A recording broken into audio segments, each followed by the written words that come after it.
Hello, today's story is Rapunzel, and this version was written and retold and illustrated by Paul O. Zielinski in 1997, and it was the Caldecott Award winner. The award is given for illustration. Rapunzel, retold and illustrated by Paul O. Zielinski.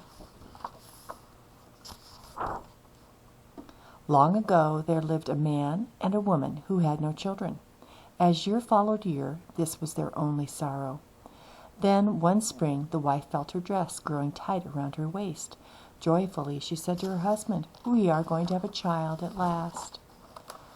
The wife liked to sit by a small window at the back of their house and look down into a beautiful garden. Flowers grew there and rare fruits and herbs of every kind. The garden belonged to a sorceress who had enclosed it on all sides with high walls. No one ever dared to enter it. One day, as the wife sat by the window, her eyes fixed on a bed of Rapunzel. The herb looked so luxuriant, so green and thick and fresh, that she felt a terrible longing to taste it. Day after day her craving grew until she began to suffer from it. She became pale and wretched and said to her husband, "If I cannot eat some of the Rapunzel from the garden behind our house, I am going to die." Her husband was alarmed to hear such desperate words. He loved his wife dearly and saw no choice but to bring her some of the Rapunzel. 10 times, 20 times he circled the garden wall, but found neither door nor gate. So lowering himself through the window at the back of the house, he climbed down into the sorceress's garden. Quickly he pulled up as much Rapunzel as he could hold and scrambled back up through the window. His wife made a salad of the roots and greens and devoured it with wild hunger. So intensely delicious was the taste that she nearly fainted as she ate. Yet the next day her craving for Rapunzel was even fiercer than before. Once again the husband made his way down the wall and into the garden. But this time as he reached for the Rapunzel, the sorceress rose up before him. "How dare you come here to steal my Rapunzel?" she cried. "Oh, it will serve you well." "Have mercy on me," the man begged.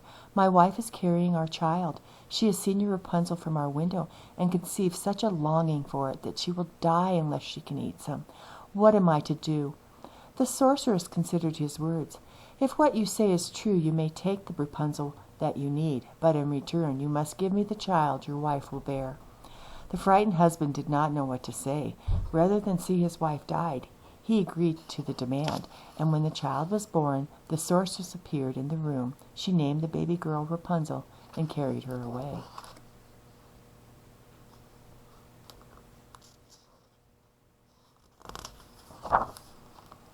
The sorceress cared for the baby, seeing to her every need. Rapunzel grew to be a child of rare beauty, with pale skin and an abundance of flowing red gold hair. When she reached the age of 12, the sorceress led her into a forest to live in a high tower. The tower was a great column rising in the middle of the woods. Although it looked narrow on the outside, on the inside it was large, with many elegant rooms. Yet no door led into this tower, and its only window was at the very top. When the sorceress wished to enter, she stood below the window and called, "Rapunzel, Rapunzel, let down your hair." Then Rapunzel would unpin her silky braids, wind them around a hook on the window frame, and let them tumble all the way to the ground. The sorceress would grab hold of them and hoist herself up. For years Rapunzel lived alone in her rooms above the treetops, visited only by the sorceress. Then one day a king's son came riding through the woods. As he neared the tower, he heard a voice sweeter than any he had ever known. It was Rapunzel singing to the forest birds. Charmed by her voice, the prince fell deeply in love. He circled the tower 10 times, 20 times, but found no entrance. "How strange this tower is," he said to himself, and he felt he would die of sadness. He inquired at the nearest houses, where he was told that the tower belonged to a sorceress who was keeping a young girl shut up away inside. Day after day the prince returned, hoping to glimpse the girl whose sweet singing had moved him so. One morning he saw the sorceress appear below the window and call up, "Rapunzel, Rapunzel, let down your hair." At once the prince knew how he too might enter the tower. The next evening he stood under the window and called, "Rapunzel, Rapunzel, let down your hair." Rapunzel's hair came billowing down. The king's son took hold of it and pulled himself up. "Heaven preserve me!" cried Rapunzel when the prince stepped through her window, for she had never set eyes on a man before. But he began to speak to her in such a friendly way that soon her fear was gone.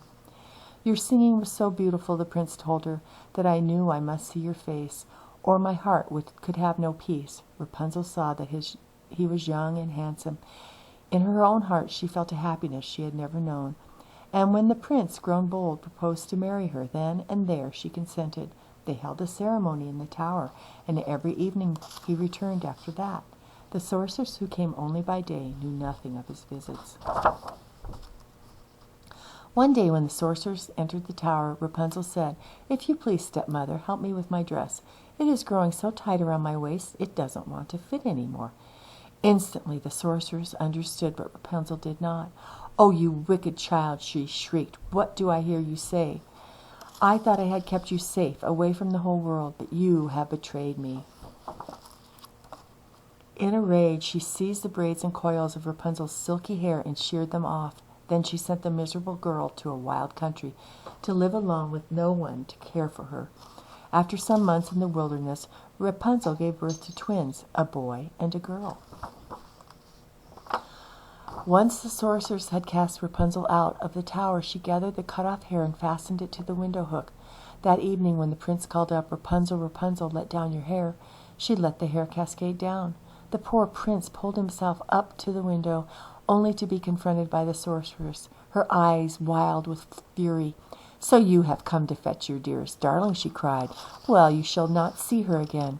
Rapunzel is lost to you forever." Struck though with grief, the prince let go of the braids, and he plummeted to the ground. Although the fall should have killed him, the prince lived, but his eyes were hurt. He could no longer see. Wretched and blind, he stumbled from place to place, eating nothing but roots and berries, thinking of nothing but the loss of his beloved wife. After a year of wandering in such misery, he came into the same wilderness where Rapunzel was living with her children. There, one day, he heard a voice so dear to him that he rushed toward it. Rapunzel saw him and opened her arms to him, weeping.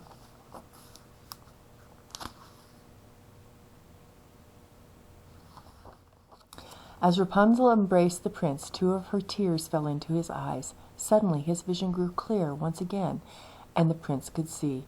He gazed at Rapunzel and at their 2 beautiful children. He looked up at the hills beyond the rocky landscape and knew that he was not lost. The prince led his family out of the wilderness toward his kingdom, where they were received with great joy. There they lived a long life, happy and content. The end.